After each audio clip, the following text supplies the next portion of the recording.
What's up, family? Back with a long video. It's about 20 steps to become or to start your NEMT business and get you up and running, to get you up and going, you guys.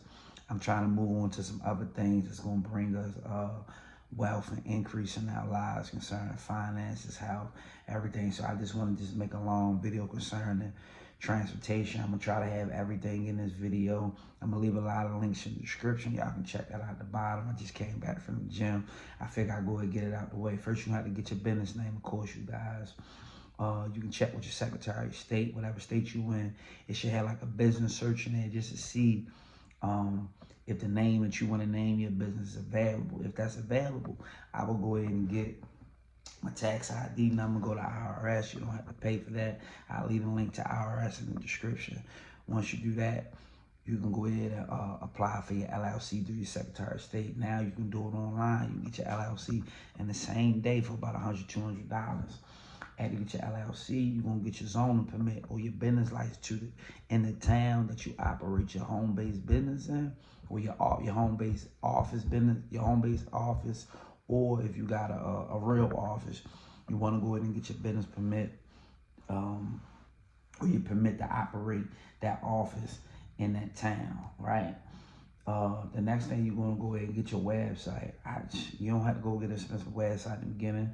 Go to Vistaprint, GoDaddy, just get your stuff going. Of course, you guys, you want to get your My Google Business page. After you get your My Google Business page, you're going to go ahead and get your business bank account. After you get your business bank account, you guys, you're going to go get your payment source. I use QuickBooks. You can use QuickBooks and you can use PayPal. That's what I use in the beginning, coming up. I use QuickBooks now. I still got PayPal. Next thing you want to do is get your policies and procedures in place.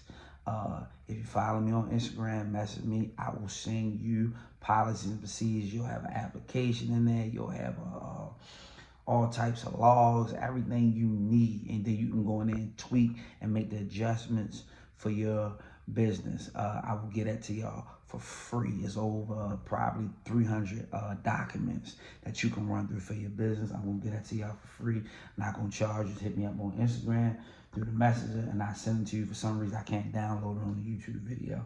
I guess it's just too much to be able to download. Next thing you're going to do is go ahead and apply for your NPI number. I will leave the link in the description to go ahead and apply for your NPI number for free, right?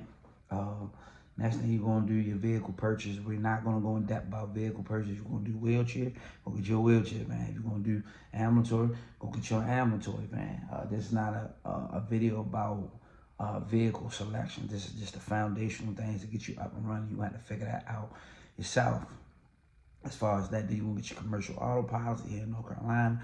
We need 1.5 million. You need to call DMV, go to the commercial DMV for pass the pickup to see what you need in your state to do that. Some states, you guys, too, I just want to throw this out here. I know like states like New York and I think Chicago is a little bit difficult to start a transportation business.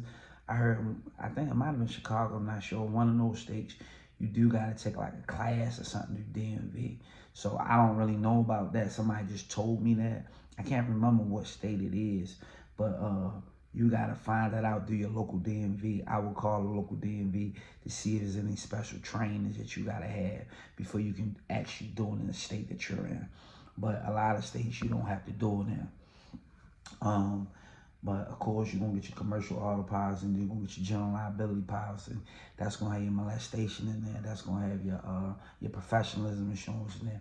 All that's going to be wrapped up in that same policy. Just make sure you get higher limits for the jump that way you want it. I have a $300,000 for my molestation, but the broker I'm dealing with now, he wanted $500,000, so I had to go back in and up that up. But the school only wanted $300,000. So just make sure you get your limits a little higher in the beginning. That way you just don't have to go back and keep dealing with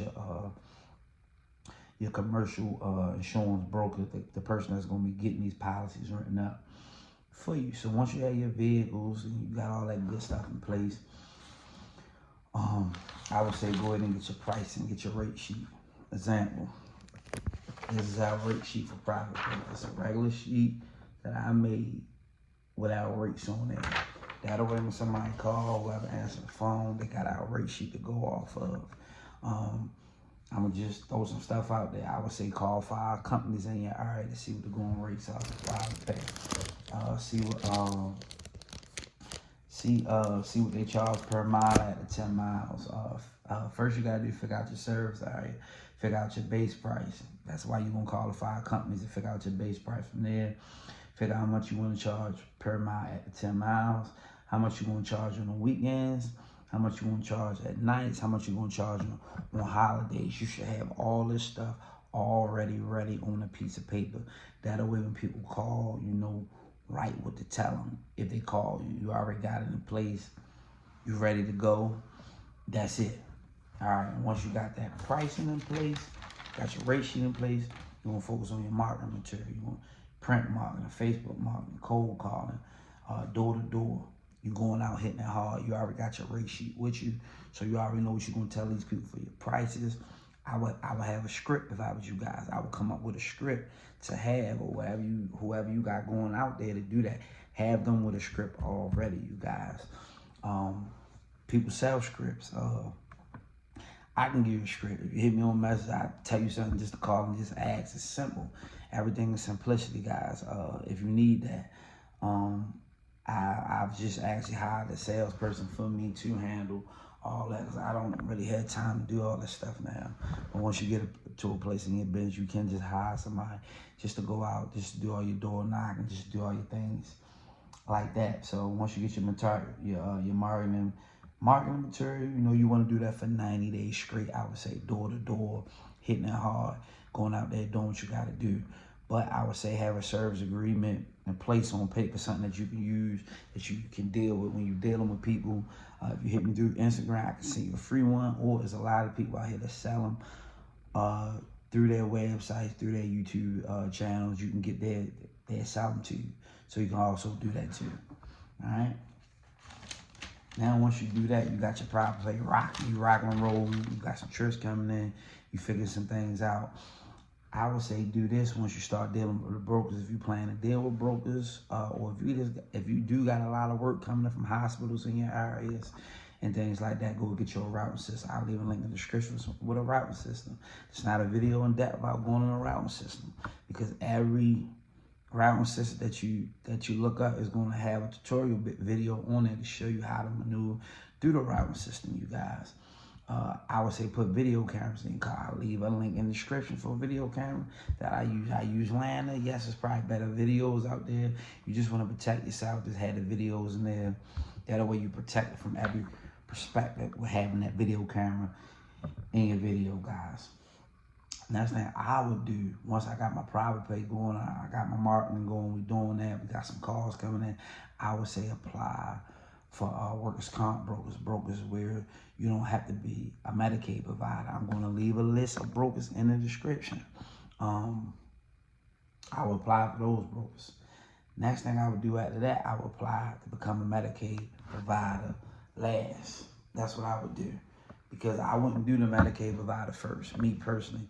Because if you do that first, you might get comfortable and never focus on your private pay. Me personally, but you can do whatever way you want to do it.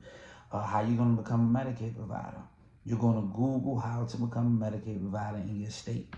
And whatever state that is, something's going to pop up. It's going to be a portal that you got to apply for.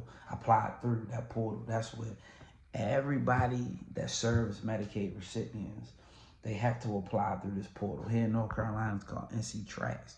That's the same portal that the dentist deal with. That's the same portal that the hospital have. That's the same portal that everybody that bill Medicaid has to go through. And your state has the same thing. And it's going to pop up, and you just got to apply. You got to apply through that portal. And it's good to have an NPI number already, because they're going to ask you for your national identification number. They're going to ask you for that NPI number. That's like the Social Security card for your business, that NPI number. So it's good to just go ahead, get that out the way. You got that rocking and rolling. Once you become a Medicaid provider, now you can apply for the bigger brokers. You can apply for all of them, and you ready now. You already got your routing software in place. You got your video cameras in place. You got your insurance in place. You apply for these brokers. It is some certifications you're going to need through each broker that you deal with. Most of them is going to be the, I can't remember the name of them, the passenger assistant. Of course, you're going to need the wheelchair certification. You're going, some of them want the bloodborne pass, the seizures one. It was a seizures certification. You can get all this stuff online. And there's one more I can't remember off the top of my head. Of course, you got to have a 10-year background check.